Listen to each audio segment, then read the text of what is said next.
अंतरिक्ष पर्यटन।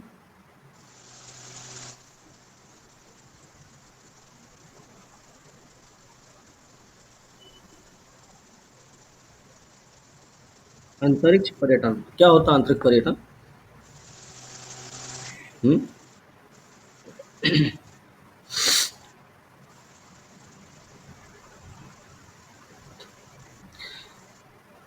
इसमें क्या करते हैं ना, अंतरिक्ष यात्री जो होते हैं, मनोरंजन के लिए या फिर व्यावसायिक उद्देश्य के लिए अंतरिक्ष की यात्रा करते हैं, ठीक है, इस वाले में, अंतरिक्ष पर्यटन में। ओके। मूल रूप से मूल रूप से मूल रूप से विमानन क्षेत्र का एक ऐसा वर्ग है, विमानन क्षेत्र का एक ऐसा वर्ग है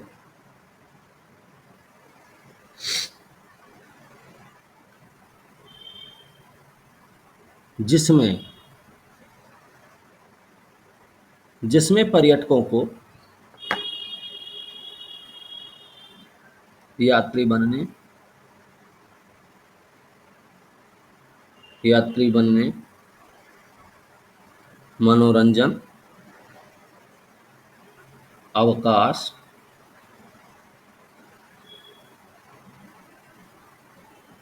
या व्यावसायिक उद्देश्य के लिए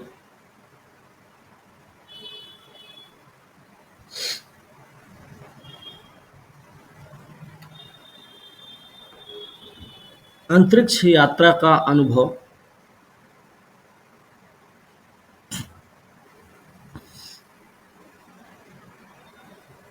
प्रदान करने का अवसर दिया जाता है।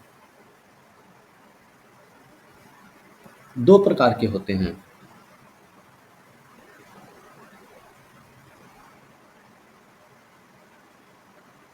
कक्षीय और उपकक्षीय।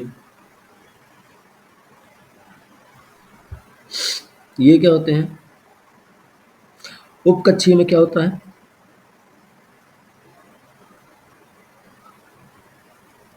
जो उपकक्षीय है, ये पृथ्वी की सतह से लगभग 100 किलोमीटर ऊपर,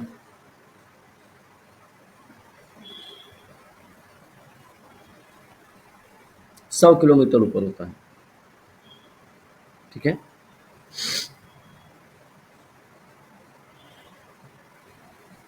ओके। और जो अंतरिक्ष होते हैं ना, अंतरिक्ष यात्री, सॉरी, अंतरिक्षयान जो होते हैं, वो इनको कार्बन रेखा एक होती है जो पृथ्वी के वायुमंडल और बाहरी अंतरिक्ष के बीच की एक सीमा है।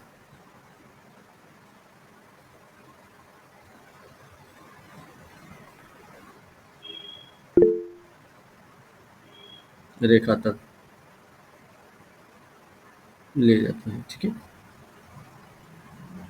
ये क्या है? पृथ्वी के वायुमंडल और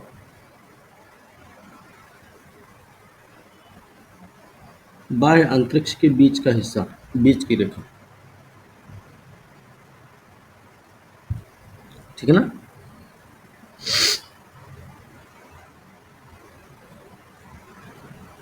उपकक्षीय या पर्यटक वाले में, उपकक्षीय पर्यटक में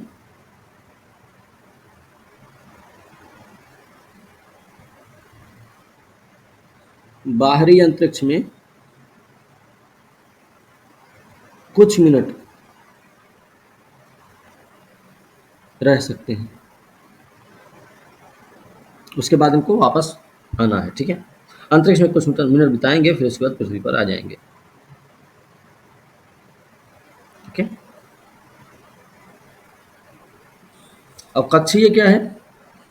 ये बहुत ऊपर तक जाएगा, उपकक्षीय के मुकाबले ये बहुत आगे तक जाएगा, और इसमें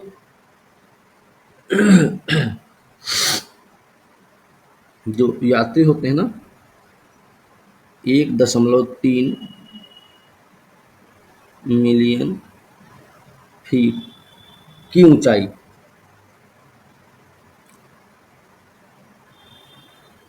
पर रहते हैं। और कितने दिन तक रहते हैं? कुछ दिन से लेकर 1 सप्ताह से अधिक तक। सप्ताह से अधिक तक रहते हैं। कुछ दिन से 1 सप्ताह से अधिक तक रहते हैं। ठीक है।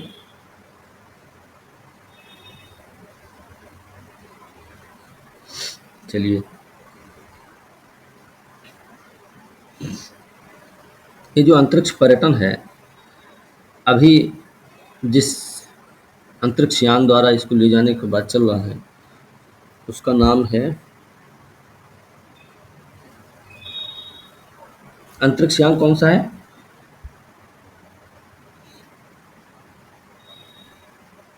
हम्म सर स्पेस एक्स का है क्या?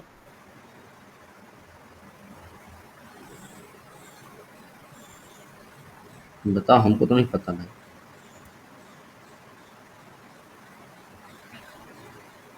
स्पेस एक्स का है सर। ठीक है, स्पेस एक्स का है। और एक मिशन है, अंतरिक्ष पर्यटन से संबंधित एक मिशन है, और मिशन का नाम है NS-25। ठीक है, NS-25 मिशन। ठीक है, किसका है ये मिशन किसका है? ब्लू ओरिजिन का। ब्लू ओरिजिन का है। तो ब्लू ओरिजिन किसका है?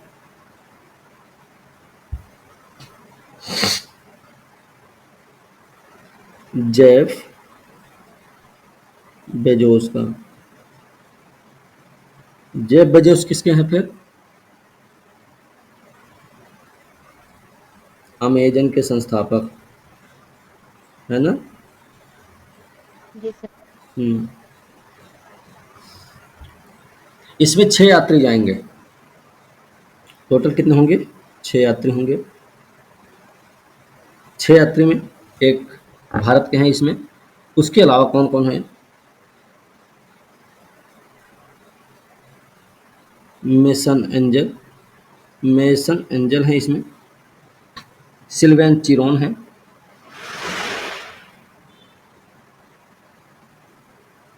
सिल्वेन सिल्वन चिरोन है।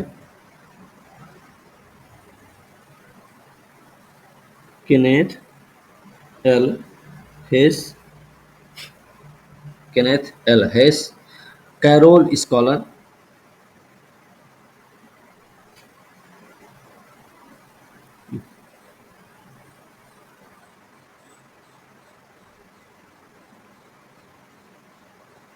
स्कॉलर।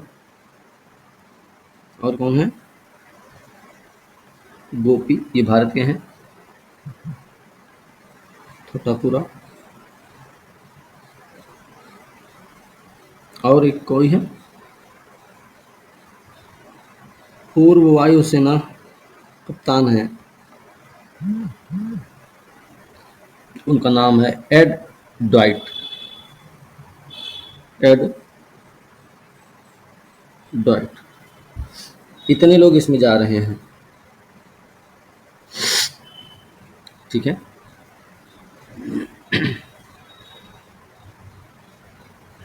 जानते हैं अंतरिक्ष पर्यटन में थोड़ा सा क्रेज बढ़ रहा है। ठीक है, जैसे बताया जाता है कि 2023 में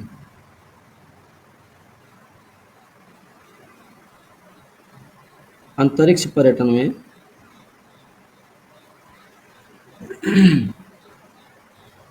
अंतरिक्ष पर्यटन का बाजार मूल्य 2023 में कितना था, ये बताते हैं।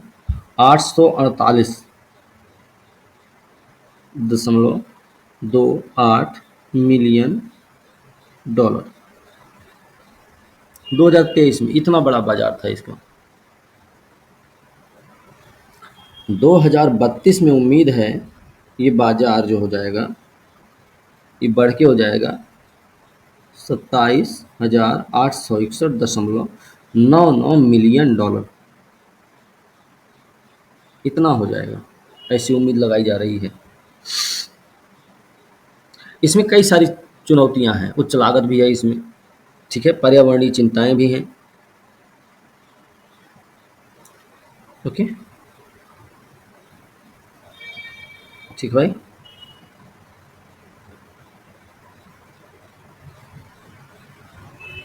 हो गया।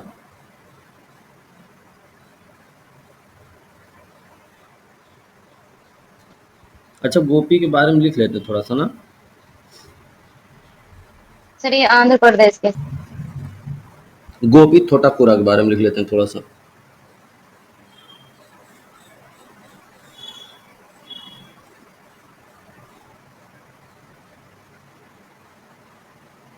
ये कौन है? जन्म देखा जाए तो विजयवाड़ा इनका जन्म हुआ है।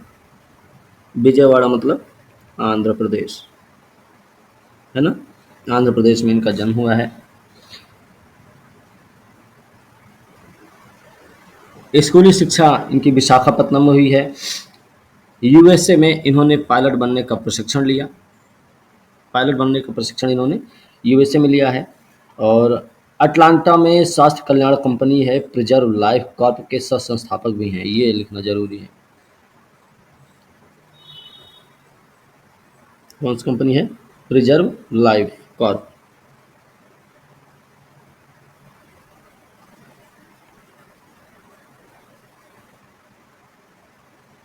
सह संस्थापक हैं। कैसी कंपनी है ये? स्वास्थ्य कल्याण कंपनी है। स्वास्थ्य कल्याण कंपनी है। कहाँ पे है? अटलांटा में। अटलांटा मतलब अमेरिका में है ना? ये सर। अमेरिका में है। जी सर। ठीक है, तो ये याद रखना। आगे लिखिएगा।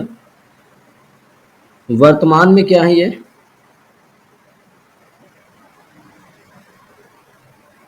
अभी तो अंतरिक्ष में भेजे जा रहे हैं। वर्तमान में क्या है? एशियन इंफ्रास्ट्रक्चर, एशियन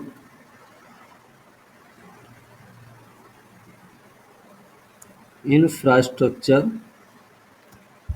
लिमिटेड में मुख्य परिचालन अधिकारी। मुख्य परिचालन अधिकारी, ठीक है, अधिकारी रूप में कार्यरत है वहां पे। देखिए, पर्यटक के रूप में जाने वाले गोपी थोटाकुरा पहले व्यक्ति होंगे, और वैसे देखा जाए अंतरिक्ष में जाने वाले दूसरे भारतीय बनेंगे, है ना? Yes sir. मतलब पर्यटक के रूप में, अंतरिक्ष में पर्यटक के रूप में जाने वाले गोपी थोटाकुरा पहले भारतीय हैं। लेकिन अगर देखा जाए अंतरिक्ष में जाने वाले के नाम पे, तो अंतरिक्ष में जाने वाले ये दूसरे भारतीय होंगे। अंतरिक्ष में जाने वाले पहले पहले भारतीय थे राकेश शर्मा, है ना? ओके, ठीक है। अच्छा, एक चीज और याद रखना, गोपी थोटाकुरा NH-25 मिशन का जो हिस्सा है ना, ये जो NH-25 मिशन है, NH-25 मिशन है, ये जानते हैं ये एक उपकक्षीय मिशन है। बात समझे? उपकक्षीय मिशन है, ये भी ध्यान रखना भाई, कक्षीय मिशन नहीं है, ठीक है। और अगर चाहें तो लिख सकते हैं हम,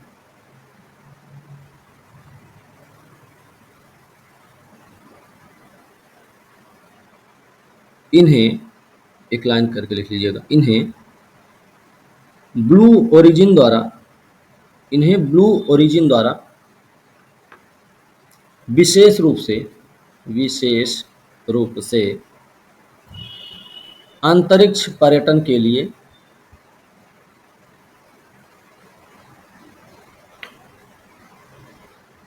विकसित विकसित एक पूरी तरह से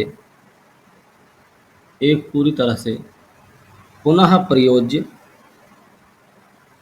पुनः प्रयोज्य उपकक्षीय प्रक्षेपण यान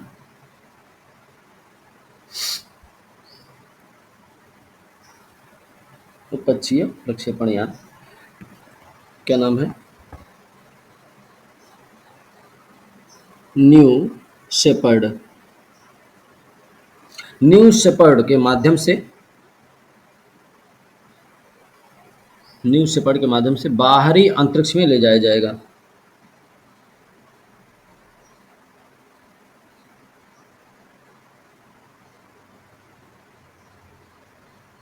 ठीक भाई,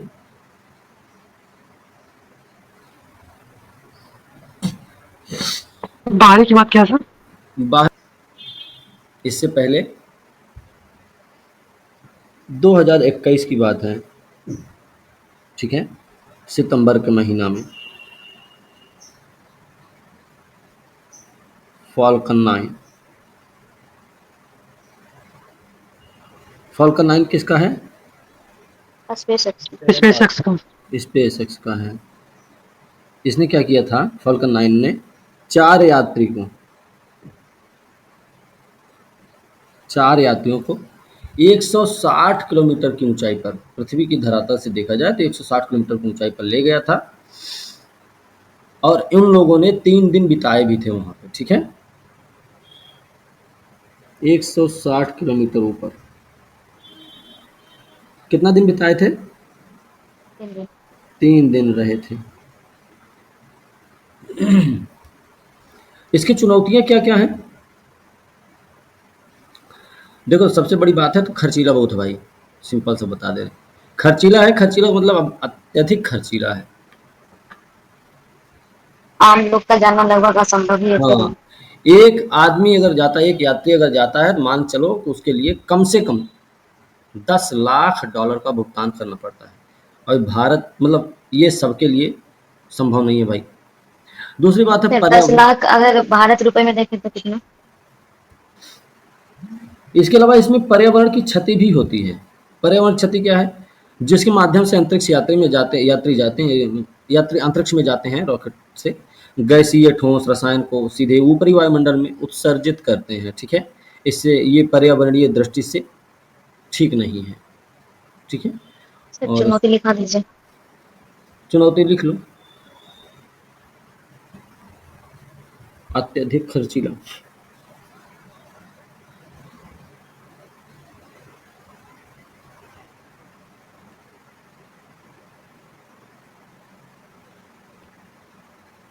अत्यधिक खर्चीला लिख लीजिएगा।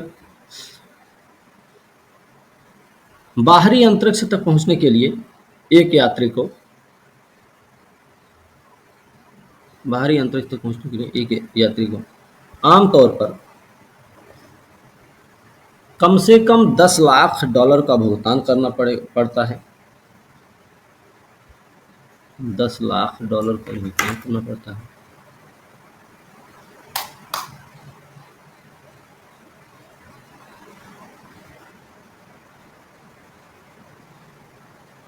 जो कि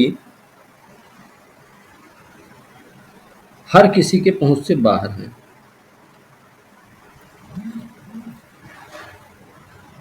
ठीक है, अगला लिखिएगा, पर्यावरण क्षति।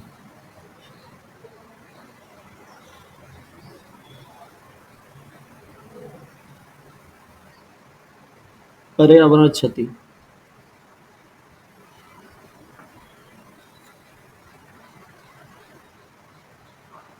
इसमें क्या होगा कि भाई जिससे ये सब जाएंगे ना, उसका क्या होगा कि वहाँ उसमें कुछ गैसीय ठोस रसायन होंगे, वो सीधे सीधे ऊपरी वायुमंडल में ही उत्सर्जित होंगे। ठीक है, लिख लीजिए चाहे तो। जिसके माध्यम से यात्री अंतरिक्ष में जाते हैं,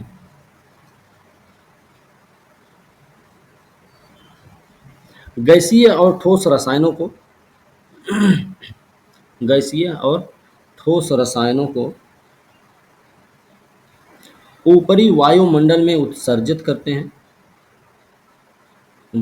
ऊपरी वायुमंडल में उत्सर्जित करते हैं,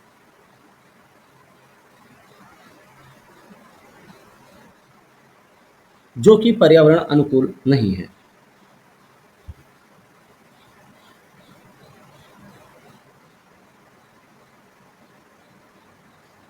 ठीक है, 2022 में एक ऐसा अध्ययन हुआ था, उसमें बताया गया था जो रॉकेट लॉन्च करते समय जो उत्सर्जन होता है,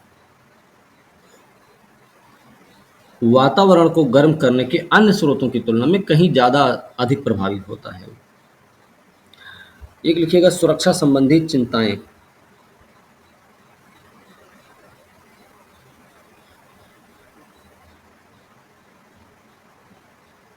सुरक्षा संबंधी चिंता।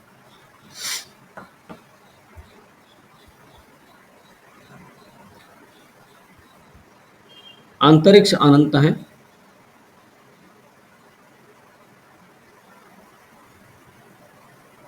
अंतरिक्ष अनंत है, जो वर्तमान समय में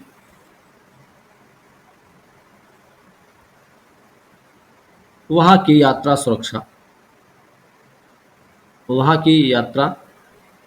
सुरक्षा मुद्दों के घेरे में है।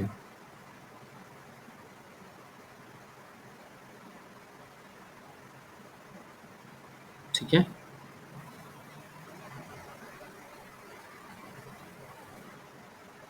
हो गया।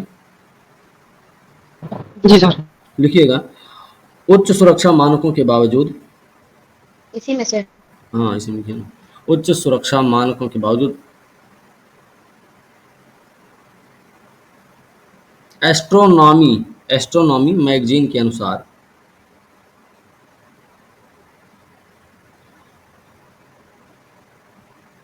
एस्ट्रोनॉमी मैगजीन के अनुसार नवंबर 2023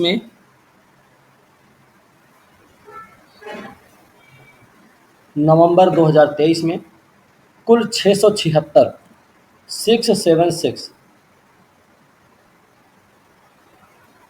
लोग अंतरिक्ष में गए, जिनमें से 19 की मौत हो गई।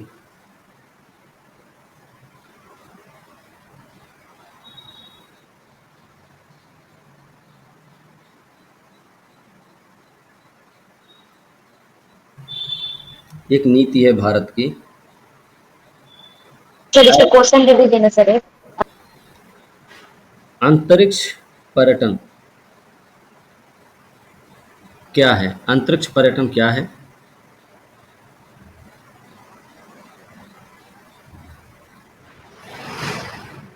इसका संक्षिप्त परिचय देते हुए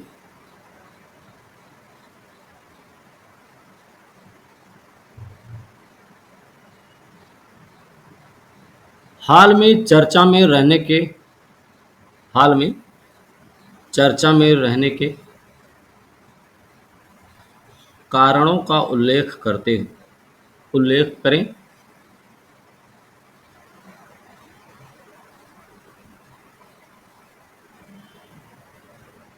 ठीक है, एक चुनौती लाभ दोनों दे दीजिए।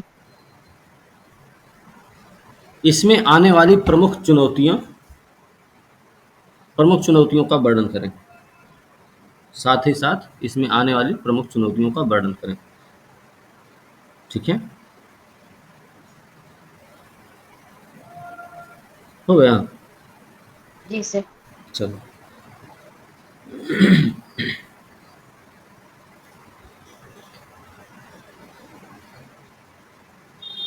एक्ट ईस्ट नीति किसकी है? ये नीति आयोग की। भारत का है ना? क्यों है ये?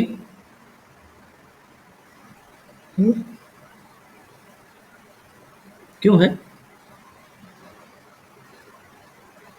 एशिया, लिख लीजिए, प्रशांत क्षेत्र के साथ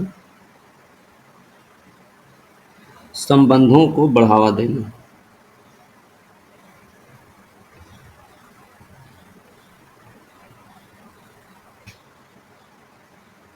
हेतु एक राजनयिक पहल है ना, राजनयिक पहल है।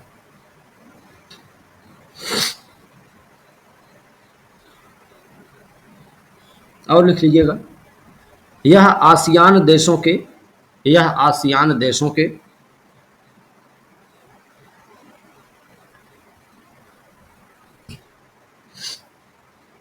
आर्थिक एकीकरण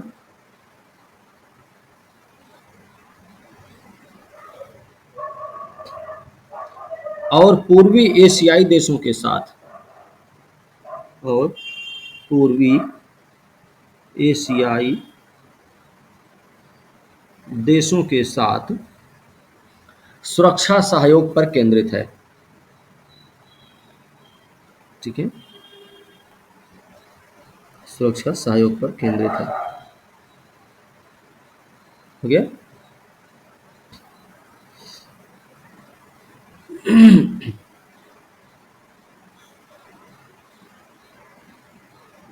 इसकी घोषणा कब हुई थी? 2014 में। ठीक है, 2014 में एक्ट ईस्ट नीति की घोषणा हुई थी। तो याद रखना, पुराना पुराना नाम क्या था? लुक ईस्ट पॉलिसी, है ना, पुराना नाम ये था। कब आया था ये? 1992 में। 1992 में प्रधानमंत्री कौन थे?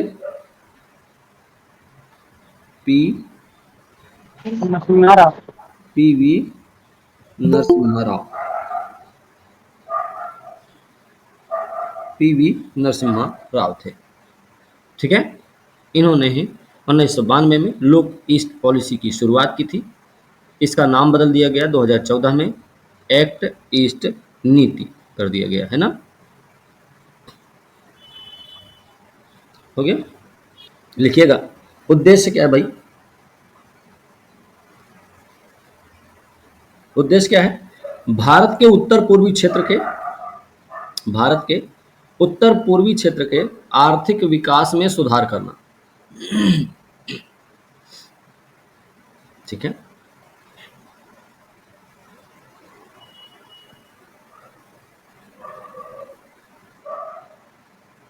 हो गया। भारत के उत्तर पूर्वी क्षेत्र के आर्थिक विकास में सुधार करना। ब्रैकेट में लिख लो, यह दक्षिण पूर्व एशिया का प्रवेश द्वार है। यह दक्षिण पूर्व एशिया का प्रवेश द्वार है।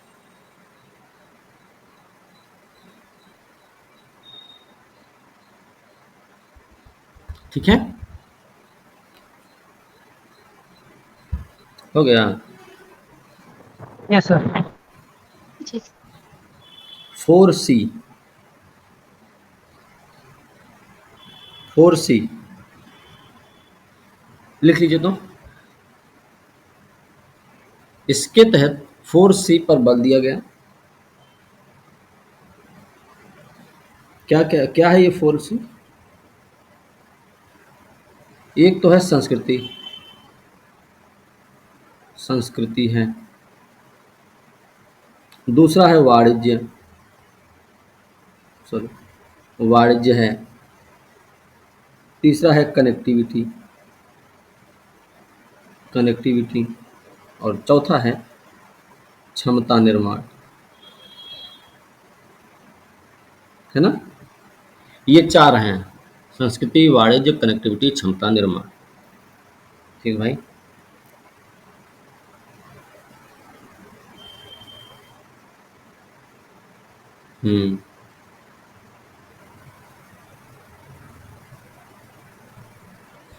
देखिए, तो अपने तमिलनाडु में है। ठीक है, तमिलनाडु में है। ये आपको पता होना चाहिए। और अभी क्या हुआ ना, थोड़ा तापमान टेम्परेचर बढ़ने की वजह से ये सूख गई है। ठीक है, तापमान बढ़ने की वजह से ये झील सूख गई है, तमिलनाडु में स्थित है। और चेन्नई के जो लोग हैं उनका प्राथमिक जल स्रोत भी है। प्राथमिक जल स्रोत जो भी है उसमें से एक है ये भी, वीरानम झील। ठीक है, चाहे तो लिख लीजिए। बढ़ते तापमान की वजह से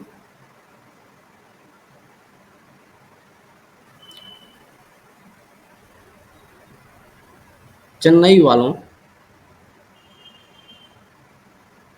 प्राथमिक जल स्रोत, चेन्नई वालों के प्राथमिक जल स्रोत वीरानम झील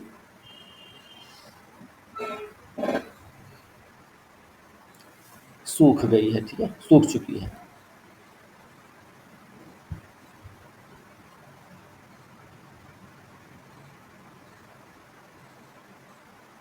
ठीक है, अच्छा, इसमें इन्होंने कुछ आंकड़े भी दिए हैं, जैसे Chennai metropolitan water supplied and sewerage board, इनका अपना रिपोर्ट आया हुआ है।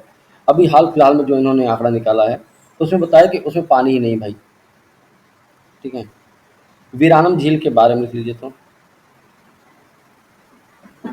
वीरानम झील के बारे में लिख लीजिए, कहाँ पे है? कुड्डालोर जिला, कुड्डालोर जिला, तमिलनाडु। ठीक ना, कुड्डालोर जिला, तमिलनाडु।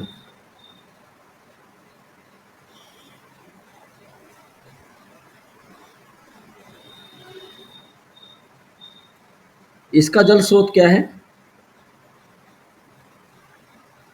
इसका जल स्रोत क्या है? वाडावरू नदी और एक है कोलीदम नदी। ये इसके क्या है? जल स्रोत है। ठीक है, इसमें याद रखना, कोलीदम नदी से ऐसे निकाली गई है, ऐसे समझो निकाली गई होगी वाडावरू नदी, और ये जुड़ी है सीधे जाके इस झील से।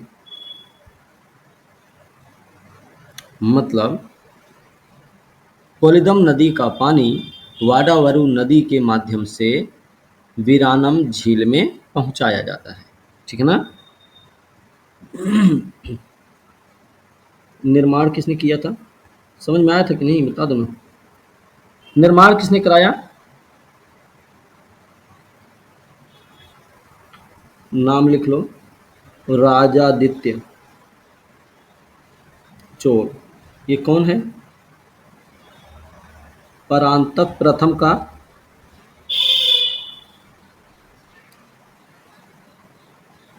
की पहली संतान है। परांतक प्रथम की पहली संतान है।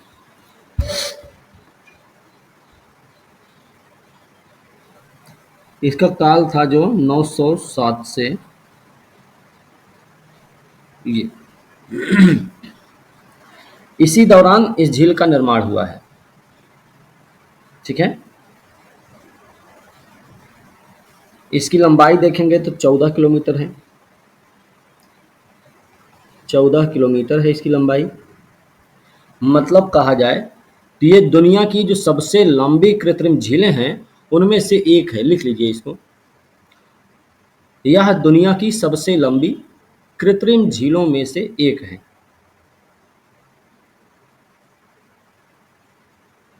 ठीक है ना, हो गया। जी सर। हाँ, और इसे एक चीज़ और ध्यान रखना है, लिख लीजिए, राजादित्य चोल ने, अलग से लिखिएगा, राजादित्य चोल ने अपने पिता के सम्मान में, अपने पिता के सम्मान में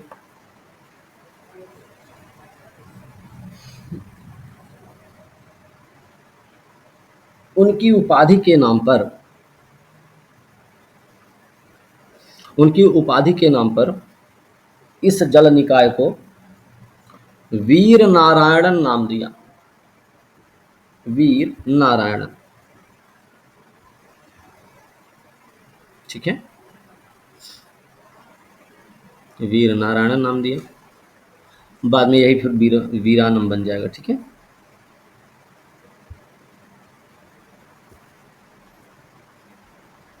इसका ऐतिहासिक प्रमाण भी लिख लीजिए।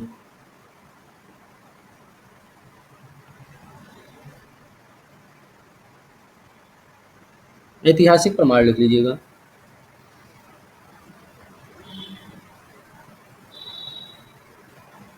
कल्कि, कल्कि के प्रसिद्ध,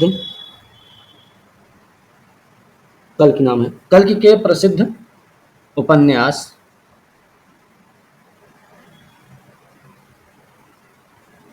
पोन्नियन सेल्वन, पोन्नियन सेल्वन में इसका उल्लेख है।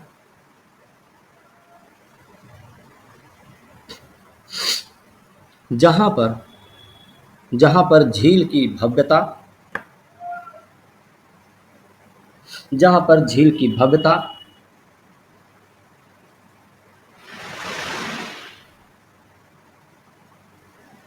इसमें बहने वाली नदियों का विस्तृत विवरण शामिल है।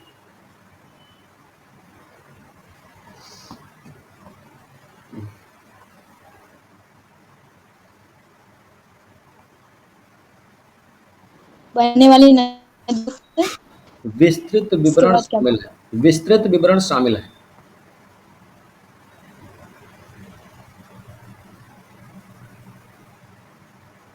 हो गया?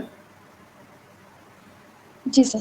ठीक है, पार्किंसंस रोग की बात करेंगे सबसे पहले। आज पहला टॉपिक बनेगा पार्किंसंस रोग।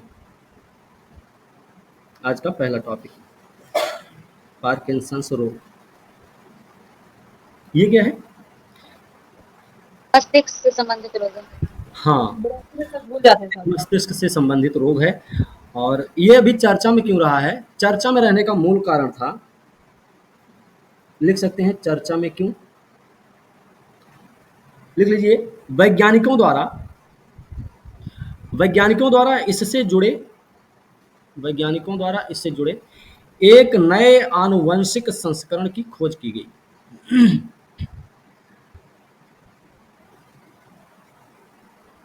वैज्ञानिकों द्वारा इससे जुड़े एक नए आनुवंशिक संस्करण की खोज की गई।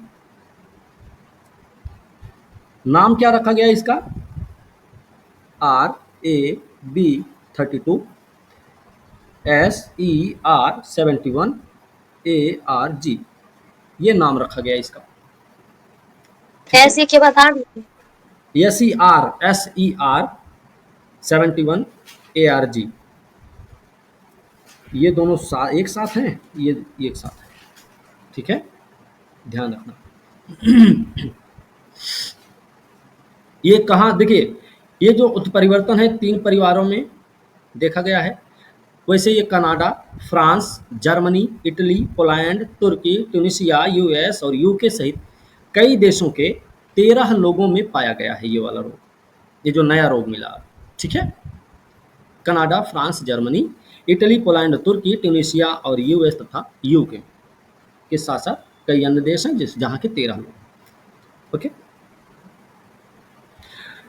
क्या करता है ये पारिवारिक पार्किंसनिज्म के कई रूपों को विकासवादी उत्पत्ति पर प्रकाश डालता है। इसमें बीमारी को बेहतर ढंग से समझने, इलाज के द्वारा ये पता चलता है इसका। ठीक है, इसके बारे में लिख लीजिए। तो यह एक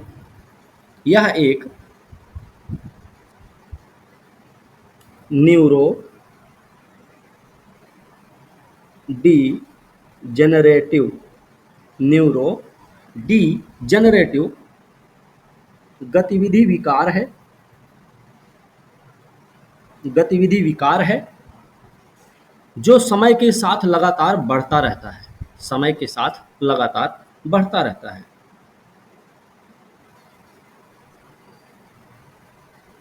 ठीक है, यह मस्तिष्क की स्थिति है। यह रोग मस्तिष्क की स्थिति है स्थिति है जो चलने फिरने, मानसिक स्वास्थ्य, नींद और दर्द तथा अन्य स्वास्थ्य समस्याओं का कारण बनती है। सर मानसिक के बाद क्या होगा? मानसिक स्वास्थ्य, नींद, दर्द व अन्य स्वास्थ्य समस्याओं का कारण बनती है ना? कारक क्या होते हैं इसके? इस बीमारी के कारक कौन कौन से हैं? देखिए, इस रोग का कोई कारण समझ में नहीं आता है, ठीक है? पहली बात याद रखना, इस रोग के कारण अज्ञात हैं, पहली बात तो ये याद रखना है। लेकिन जिन लोगों के परिवार में इस बीमारी का इतिहास है उनमें जोखिम ज़्यादा होता है। इसकी जानकारी नहीं है कि इसका कारण क्या होता है, लेकिन ये जरूर कन्फर्म है जिस परिवार में ये बीमारी होती है, जैसे मान लीजिए किसी के परदादा हुई, फिर दादा हुई, फिर ऐसी हुई, तो उनके जो बाल बच्चे होते हैं उनमें इसका जोखिम ज़्यादा देखने को मिलता है, ज़्यादा ही होता है। इसके अलावा कारक आप और लिख सकते हैं, वायु प्रदूषण, कीटनाशक, विलायक के संपर्क में आने से जोखिम बढ़ सकता है।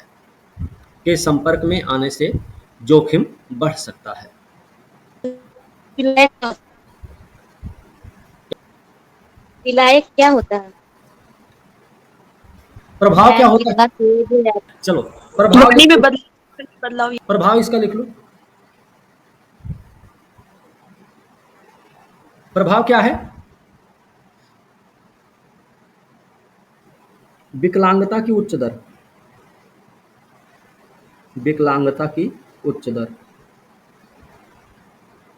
दर। इसके अलावा डेमेंशिया की बीमारी भी होती है इससे। क्या? एक चीज और लिख लीजिएगा, एक आंकड़ा है, पिछले 25 वर्षों में इसका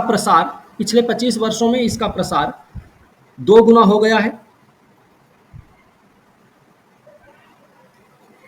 एक और लाइन लिखिएगा, 2019 में एक आंकड़ा है, 2019 में वैश्विक स्तर पर 8.5 मिलियन से अधिक व्यक्ति 8.5 मिलियन, 8.5 मिलियन से अधिक व्यक्ति इस रोग से ग्रसित पाए गए।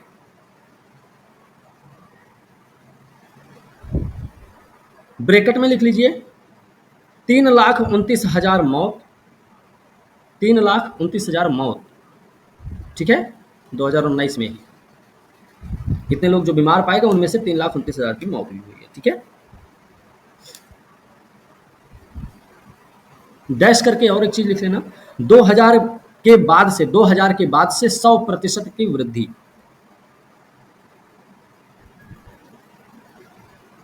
ठीक है।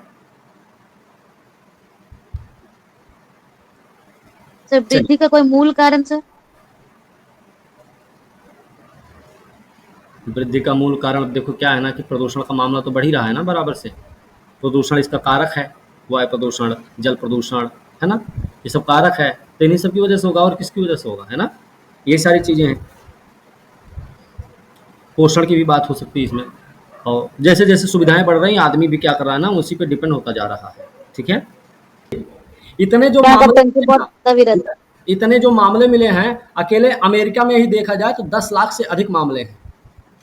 पार्किंसंस रोग से पीड़ित लोगों की संख्या 10 लाख है अकेले अमेरिका में ही, और लगातार इनकी संख्या बढ़ भी रही है, ठीक है। इसके कई सारे प्रकार होते हैं। फिलहाल अगला है FII को ग्रीन बॉन्ड में निवेश की अनुमति।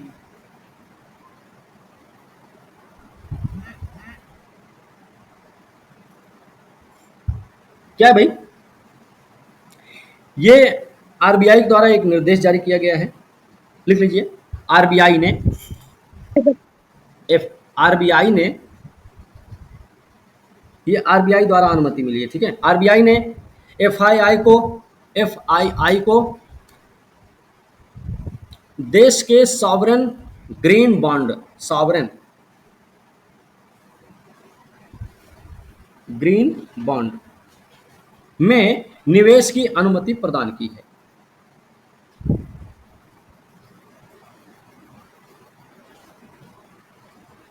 ठीक है। अब ग्रीन बॉन्ड होता क्या है, ग्रीन बॉन्ड के बारे में लिखो ऐसे, ग्रीन बॉन्ड ये क्या है बच्चे, ये क्या है लिखिएगा,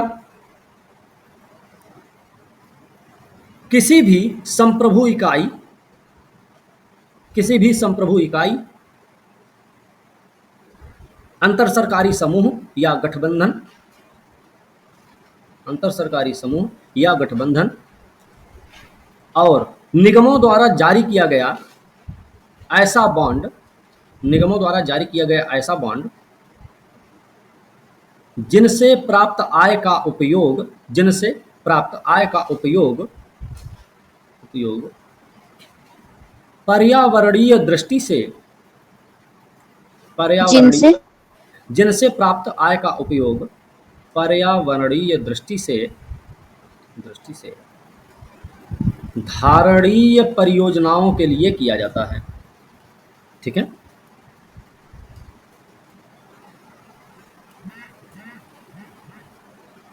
जैसे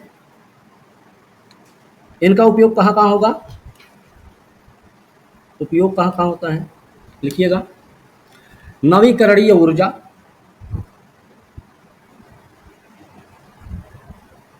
नवीकरणीय ऊर्जा, स्वच्छ परिवहन, स्वच्छ परिवहन, ऊर्जा दक्षता, ऊर्जा दक्षता,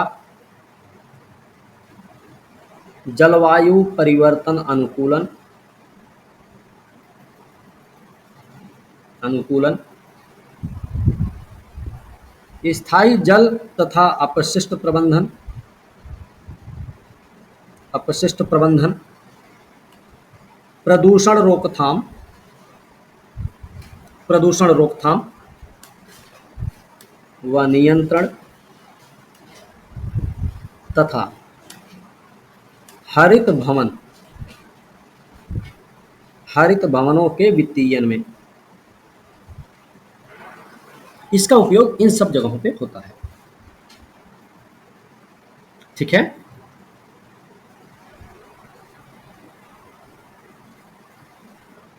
ठीक है ना। अगर देखा जाए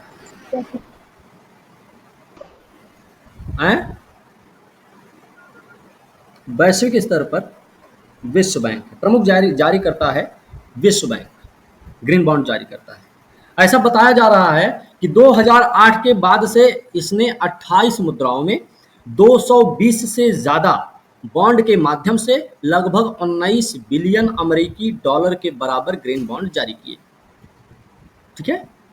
2008 के बाद से इसने 28 मुद्राओं में, कितने 28 मुद्रा में 220 बॉन्ड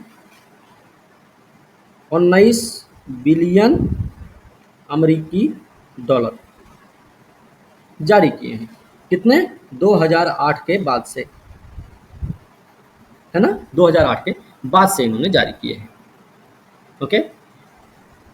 इनका उपयोग जो अभी बताए हैं वही सब होगा, ये आपको पता होना चाहिए। और एक चीज और सर ये क्या बताएं? भाई देखो, ये हरित परिवर्तन में सहायक होंगे। भारत सरकार का जो लक्ष्य है 2070 तक शुद्ध शून्य का उत्सर्जन का लक्ष्य है, उसको पूरा कर सकते हैं।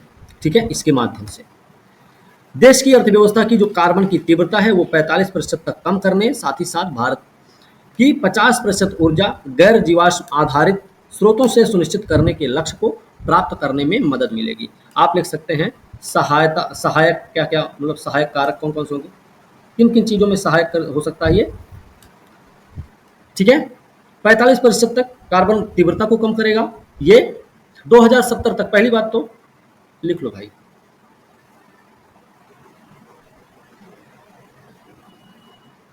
पहली बात तो 2070 तक शुद्ध शून्य उत्सर्जन लक्ष्य प्राप्त करने में। दूसरा लिख लो 45% तक कार्बन उत्सर्जन कम करने में। 50% क्या होगा? ऊर्जा गैर जीवाश्म ईंधन आधारित स्रोतों से सुनिश्चित हो सकेगा। इसके अलावा और क्या क्या हो सकता है? ठीक है, इतने सारे फायदे होंगे इससे, इतने सारे फायदे होंगे। ठीक है, ये हमको याद रखना है। अब देखें तो एक चीज और याद रखना, क्या होगा ना कि हरित सरकारी प्रतिभूतियों को लिख लीजिएगा। हरित सरकारी प्रतिभूतियों को, जी सेक बोलते हैं इनको, को वैधानिक तरलता अनुपात के तहत, वैधानिक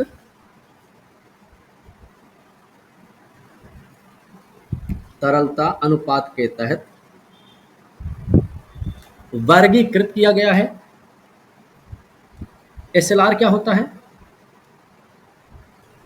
एसएलआर क्या होता है? एसएलआर मतलब आरबीआई के द्वारा तय की गई एक ऐसी तरलता दर होती है जो वित्तीय संस्थान होते हैं वो अपने ग्राहकों को उधार देने से पहले अपने पास कुछ जमा रखते हैं, है ना, अपने पास कुछ पैसा रख लेते हैं। ठीक है, बात समझे? जी सर। एसएलआर है वो, वैधानिक तरलता अनुपात।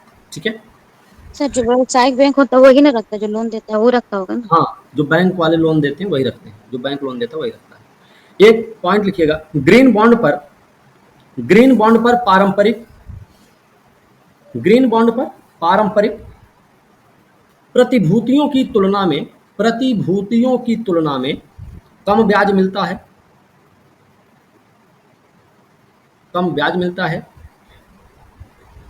बैंक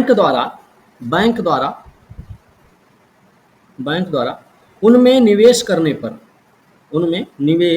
पर छोड़ी गई राशि को ग्रीनियम कहा जाता है।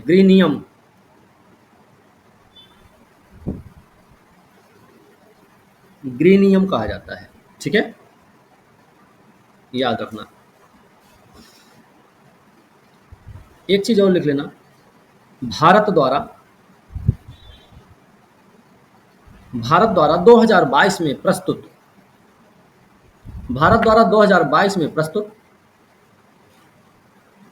सॉवरेन ग्रीन बॉन्ड फ्रेमवर्क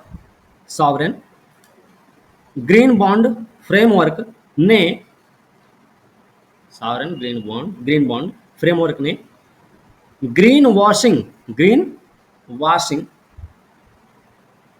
आशंकाओं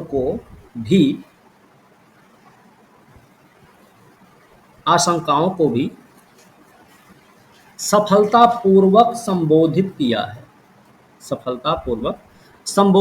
है। हो गया? जी सर। ठीक है, FII क्या होता है? एक ऐसा संगठन या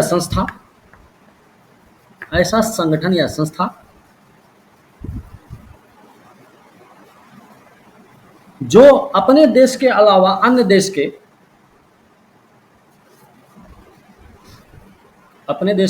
देश के वित्तीय बाजारों में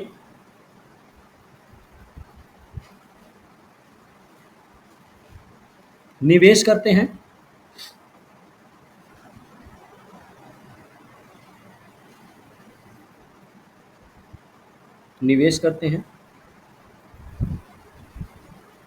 ठीक है, निवेशक कौन हो सकते हैं इसमें? निवेशक लिख लीजिएगा, पेंशन फंड, पेंशन फंड भी निवेशक बन सकता है, म्यूचुअल फंड,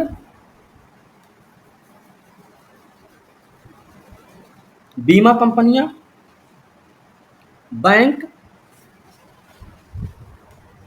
और विदेशों के अन्य बड़े वित्तीय बैंक या वित्तीय संस्थान, ये सब इसमें निवेशक होते हैं। ठीक है,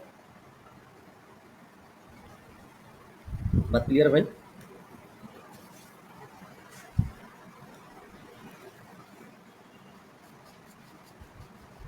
क्या करता है ये एफआईआई? लिखिएगा लिखिएगा। निवेश के माध्यम से तरलता प्रदान करता है, तरलता प्रदान करता है और ट्रेडिंग वॉल्यूम बढ़ाता है। ठीक है, ट्रेडिंग वॉल्यूम बढ़ाता है।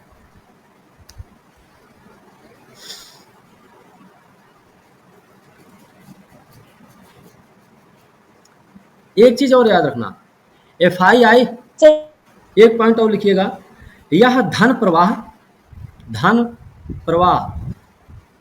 सॉरी इससे धन का प्रवाह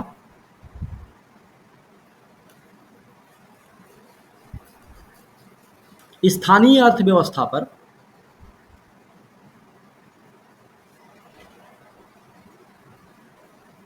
सकारात्मक और नकारात्मक प्रभाव डाल सकता है। ठीक है, ओके, हो गया? ठीक है भाई? ठीक है। हाँ,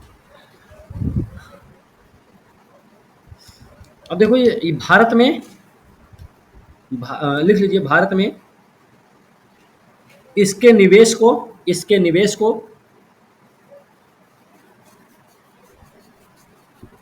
भारत में इसके निवेश को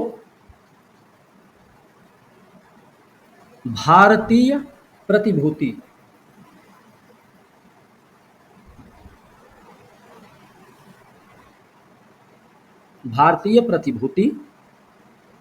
और विनिमय बोर्ड सेबी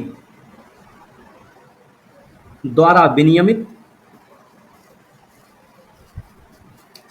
विनियमित और निवेश की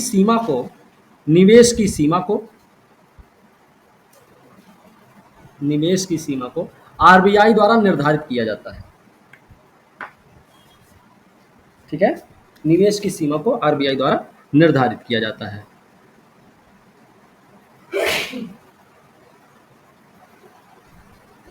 हो गया?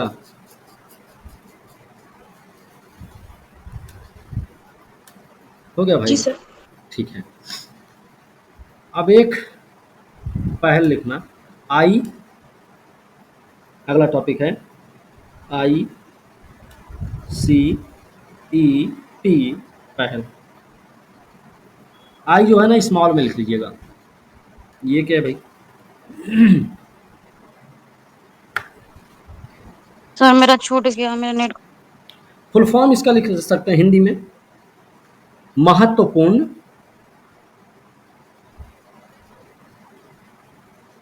और उभरती प्रौद्योगिकियों के लिए पहल।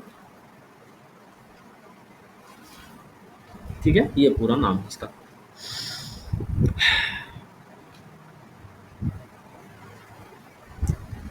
क्यों ऐसा हुआ है लिखिएगा। इजराइल और ईरान के बढ़ते तनाव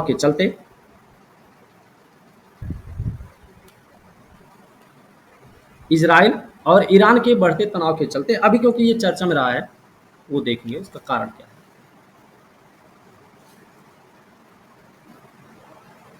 अमेरिकी एनएसए क्या होंगे? राष्ट्रीय सुरक्षा सलाहकार, है ना? एनएसए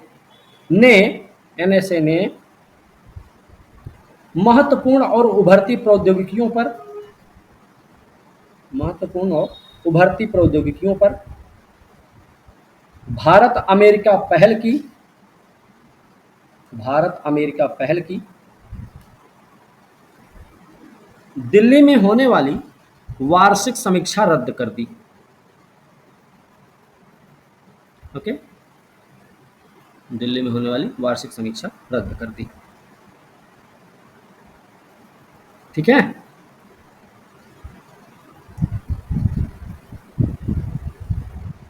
क्या है लिखिएगा। कृत्रिम बुद्धिमत्ता,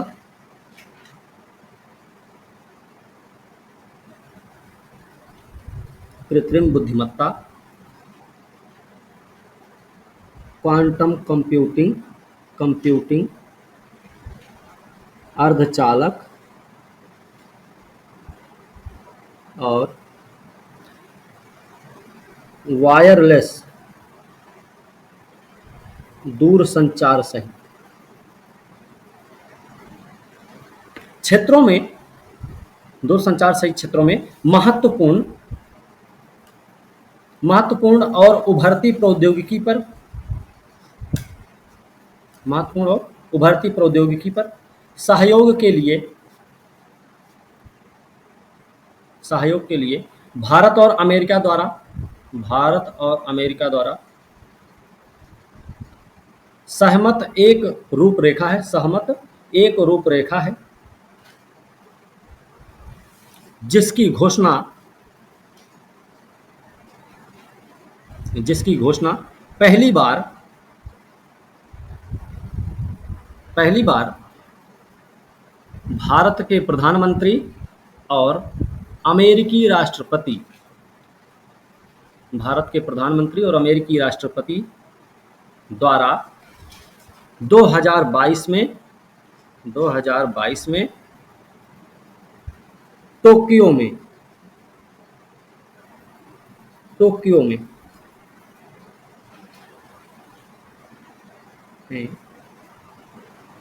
क्या है, क्वाड बैठक, अरे टोक्यो में टोक्यो में क्वाड बैठक के मौके पर की थी। ठीक है, हो गया, ठीक है, ध्यान रखना इसी दौरान ये काम किया गया था।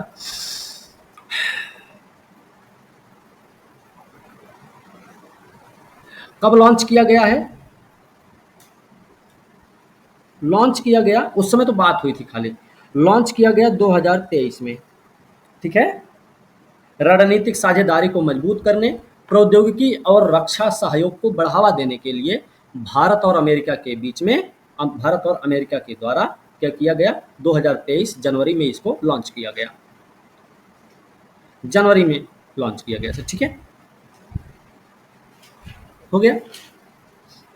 जी सर।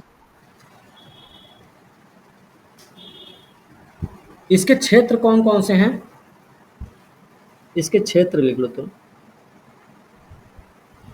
किन किन क्षेत्रों में काम होगा इससे, पॉइंट लिख लीजिएगा ऐसे।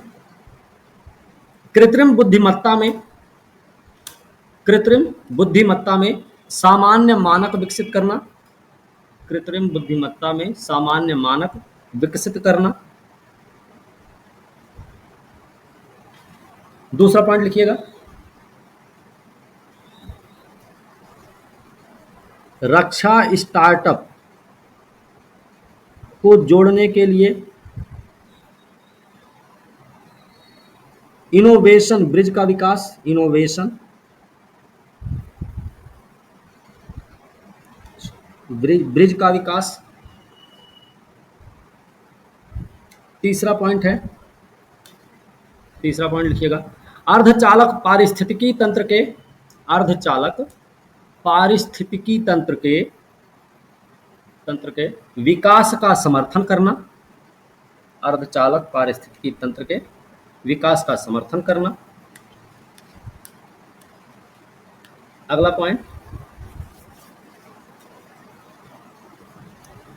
मानव अंतरिक्ष उड़ान, मानव अंतरिक्ष उड़ान पर सहयोग को मजबूत करना, सहयोग को मजबूत करना।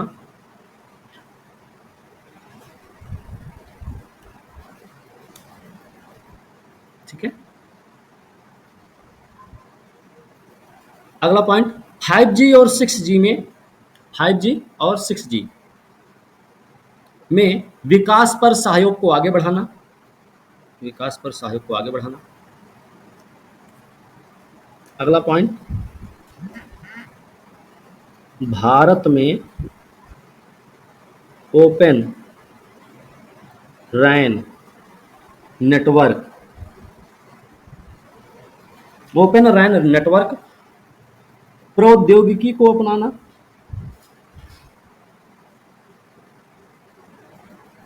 प्रौद्योगिकी को अपनाना। ठीक है, इन सब क्षेत्रों पर केंद्रित है ये। ओके, भारत अमेरिका के बीच में है, ये बात आपको पता होनी चाहिए। सह उत्पादन सह विकास का समर्थन करने के लिए लॉन्च हुआ है ना, बात समझे, सह उत्पादन सह विकास का समर्थन करने के लिए। अच्छा, इसकी प्रगति क्या रही है, इसकी प्रगति अगर देखी जाए, प्रगति लिख लीजिएगा।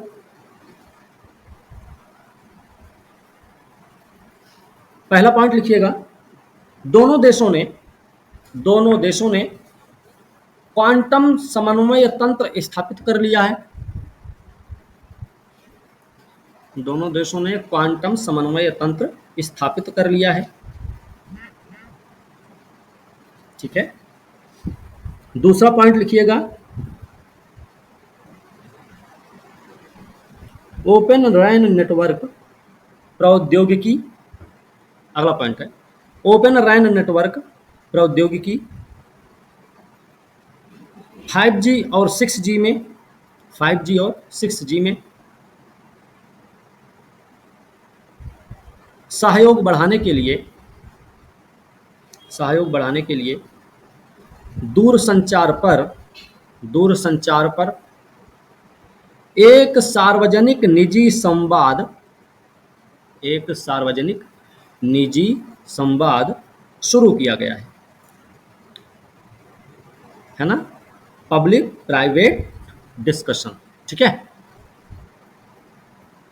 अगला पॉइंट भी लिख सकते हैं इसी में, सेमीकंडक्टर आपूर्ति श्रृंखला, अगला पॉइंट है, सेमीकंडक्टर आपूर्ति श्रृंखला स्थापित करने के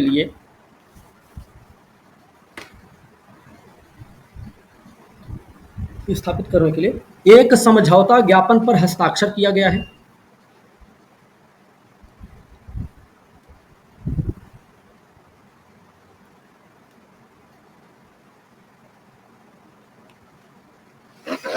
ठीक है, हो गया जी सर। आपसे ये भी हो सकता है पूछा जाए कि क्या इसी तरह का कुछ और भी लॉन्च हुआ है भारत अमेरिका के बीच में, तो लिख लीजिएगा, एक अलग से पॉइंट है, इसके अंतर्गत नहीं, वो अलग से ही रहेगा, नोट करके चाहो तो लिख लो। वो इसमें आप एग्जाम में अगर उत्तर लिखेंगे तो आप उसमें इस पॉइंट को डाल सकते हैं आराम से। ठीक है, अन्य पहले, इस तरह की अन्य पहल के रूप में। ठीक है, लिख लीजिए, अत्याधुनिक प्रौद्योगिकी सहयोग को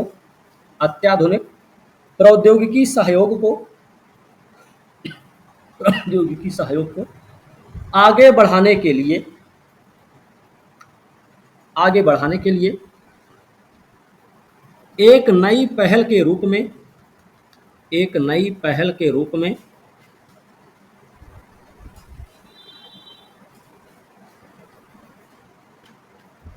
भारत अमेरिका रक्षा त्वरण पारिस्थितिकी तंत्र,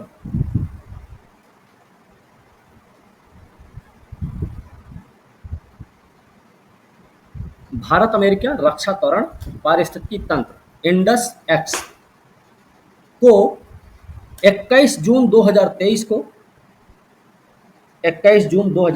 को वाशिंगटन डीसी में लॉन्च किया गया। कितना बड़ा,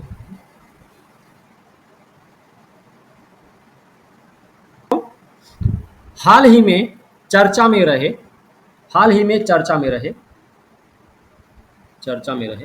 महत्वपूर्ण और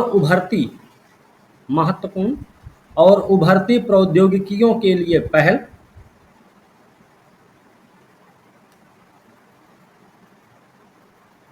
प्रौद्योगिकियों के लिए पहल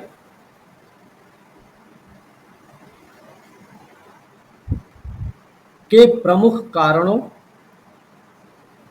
प्रमुख कारण को बताते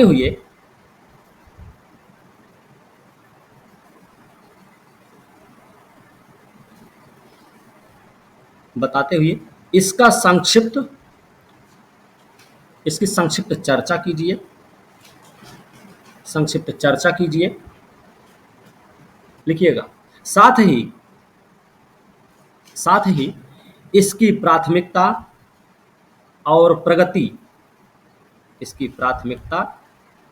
और प्रगति पर प्रकाश डालिए।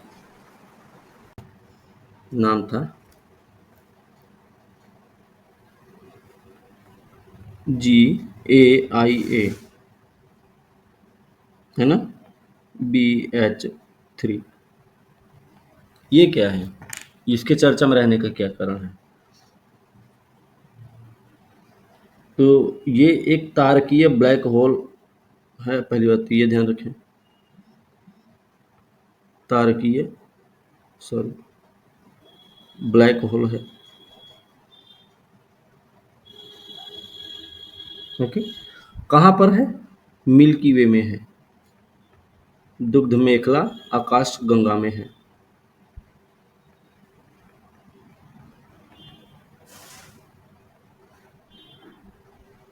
किसने खोजा है?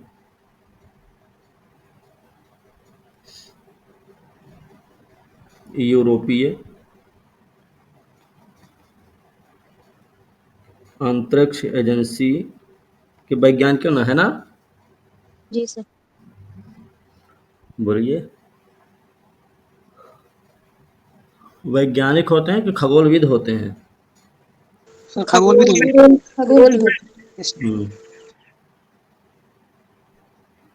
तो खगोलविदों ने खोजा है। दोनों में अंतर क्या है सर? अरे भैया, ये खगोल विज्ञान का मामला है, एक नॉर्मल विज्ञान का मामला है। ठीक है, खगोल विज्ञान मतलब आपके ब्रह्मांड से संबंधित जानकारी का उसमें वो देखा जाएगा। ठीक है, खगोल की जानकारी होगी उसमें। ठीक है अनु, जी सर। ये है क्या आखिर? लिख लीजिए। GAIA-BH3 लिखिएगा। इसका एक और नाम है, लिखिएगा। इसका एक और नाम लिख लीजिए चाहे तो पहले। Sleeping joint.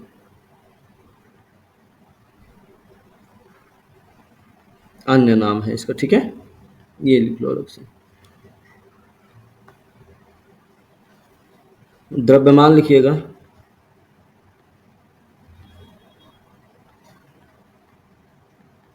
सूर्य से 33 गुना अधिक,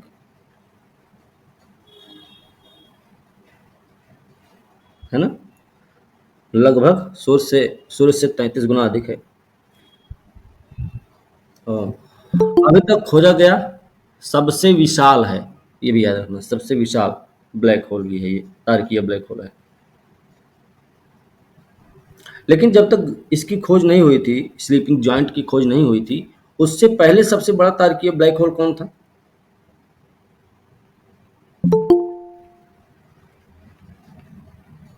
इससे पहले तारकीय ब्लैक होल क्या था, कौन था?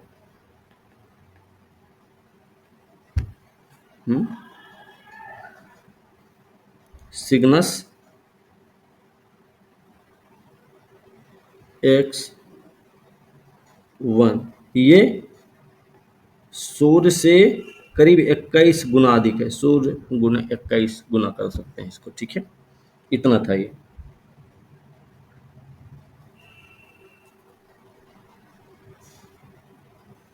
यूरोपीय अंतरिक्ष एजेंसी द्वारा खोजा गया है ना? हमने लिखा है कि नहीं? यूरोपीय अंतरिक्ष एजेंसी लिखा है। Yes sir.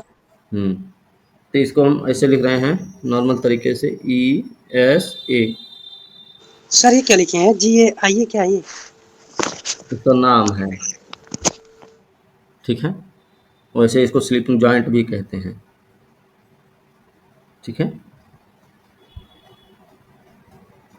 अच्छा, गैया BH3 ये एक मिशन भी है, यूरोपीय अंतरिक्ष एजेंसी का गैया मिशन है, ठीक है। देखिएगा यहाँ पे, यूरोपीय अंतरिक्ष एजेंसी द्वारा, नहीं, यूरोपीय अंतरिक्ष एजेंसी के गैया लिख सकते हैं, इसी एजेंसी के गैया मिशन द्वारा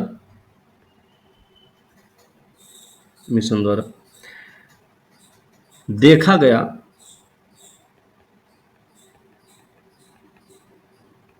तीसरा निष्क्रिय ब्लैक होल है, ठीक है।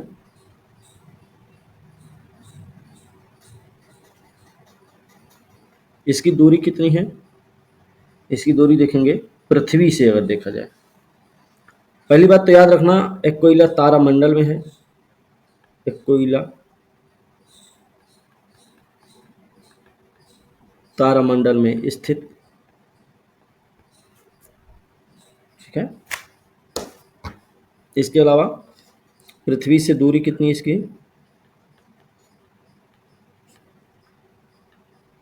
1296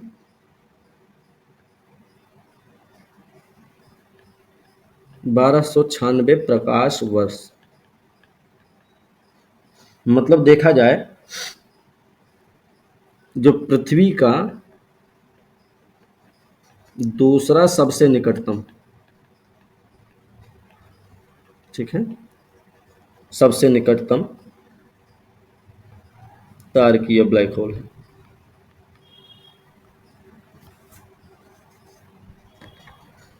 ठीक भाई,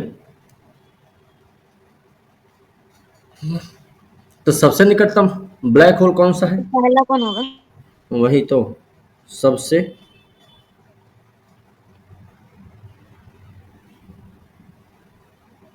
सबसे निकटतम कौन होगा फिर? निकटतम GAIA BH1 है ना, सबसे निकटतम गैया BH1 है, ठीक है। ये 1996 प्रकाश वर्ष दूर है, ये याद रखना, 1996 प्रकाश वर्ष दूर है, और ये दूर है 1500 प्रकाश वर्ष, है ना, ठीक है, 1500 प्रकाश वर्ष दूर है। इसका द्रव्यमान देखेंगे तो सूर्य से 10 गुना अधिक है, ये भी ध्यान रखने की जरूरत है। अच्छा, हमारे जो क्या बोलते हैं, आकाश गंगा है, इसमें सबसे बड़ा ब्लैक होल, सबसे विशाल ब्लैक होल कौन सा है?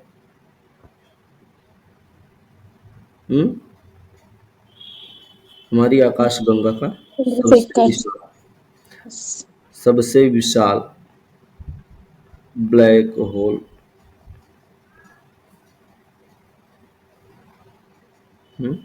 लिख लीजिए, Sagittarius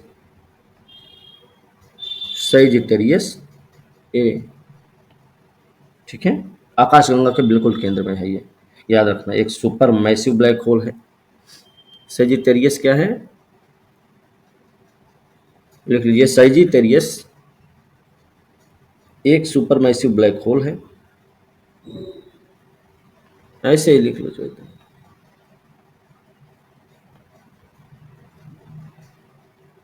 super massive black hole, द्रव्यमान कितना होगा इसका? सूर्य इंटू 4, ठीक है ना, इतना द्रव्यमान का है। कितना लिखे हैं? सूर्य के द्रव्यमान से 4 मिलियन अधिक है। ठीक है, लिख लीजिए, सूर्य से 4 मिलियन अधिक। ब्लैक होल तो हम पढ़ाए ना आप लोगों को।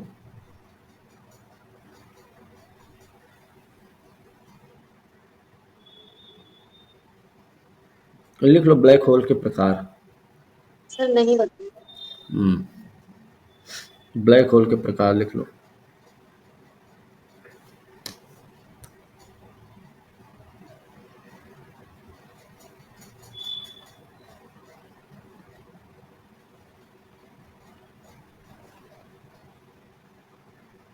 ब्लैक होल के प्रकार लिखिएगा। कितने होते हैं? पहला लिख लीजिए, तारकीय द्रव्यमान। ब्लैक होल लिख रहे हैं तो ब्लैक होल बार बार नहीं लिखा जाएगा, ठीक है। तारकीय द्रव्यमान ब्लैक होल, ये क्या होता है?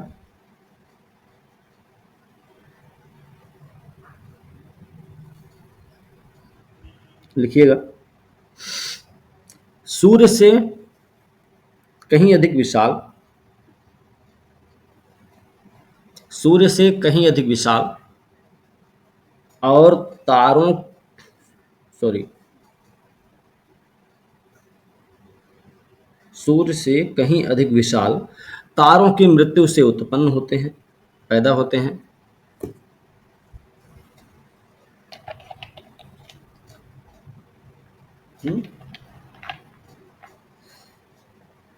हो गया? जी सर। हम्म ये ये अलग से पॉइंट लिखिए। ये न्यूट्रॉन तारे के टक्कर से भी बनते हैं।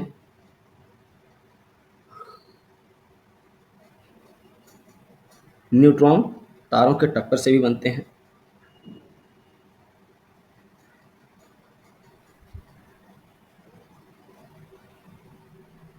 अगला पॉइंट लिख लीजिएगा, ये संभवतः ब्रह्मांड में सबसे आम ब्लैक होल हैं।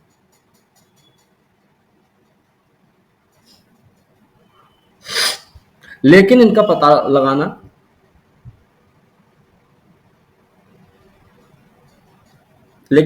लगाना तब तक कठिन है जब तक उनके पास एक साथी के रूप में कोई साधारण तारा ना हो। ठीक है। दूसरा होता है मध्यवर्ती द्रव्यमान।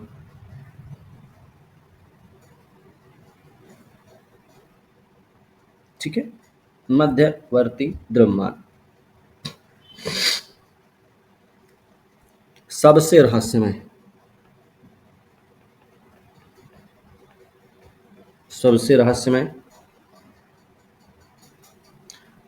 रहस्यमय का मतलब है कि अभी तक ये इनके बारे में कुछ ऐसा देखा उखा नहीं गया, कुछ भी नहीं देखा गया है। ठीक है, वजन लिख लीजिए इनका। वजन कितना होता है?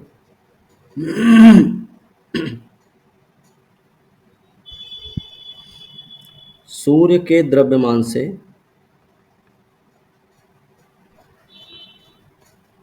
100 से 10,000 गुना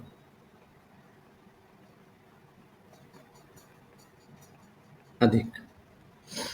100 से 10,000 गुना अधिक। ठीक है। द्रव्यमान के मामले में एक चीज और याद रखना, तारकीय द्रव्यमान से कुछ कम है। ठीक है, समझे? सर तारकीय द्रव्यमान किसे कहते हैं? द्रव्यमान से कम। सुपरमैसिव तीसरा है, सुपरमैसिव भाई।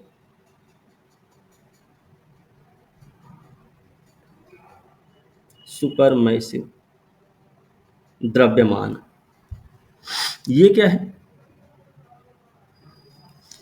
इसे ब्रह्मांड का दानव बोलते हैं। ए,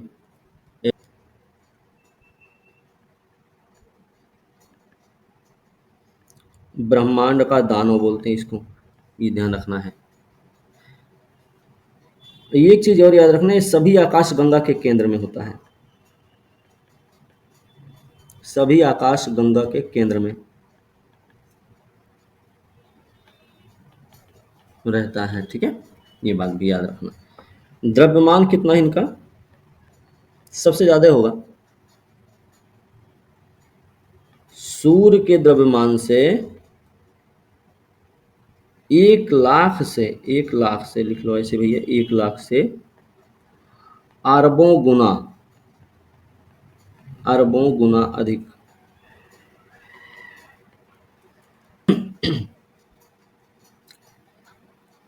अब लिखिएगा, क्वासर और अन्य सक्रिय आकाश गंगाओं के रूप में, क्वासर और अन्य सक्रिय आकाश गंगाओं के रूप में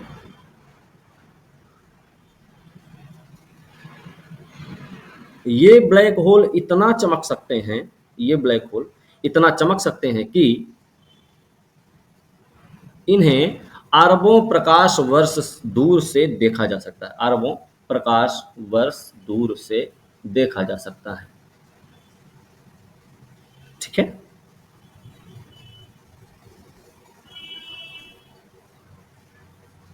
समझ गए भैया?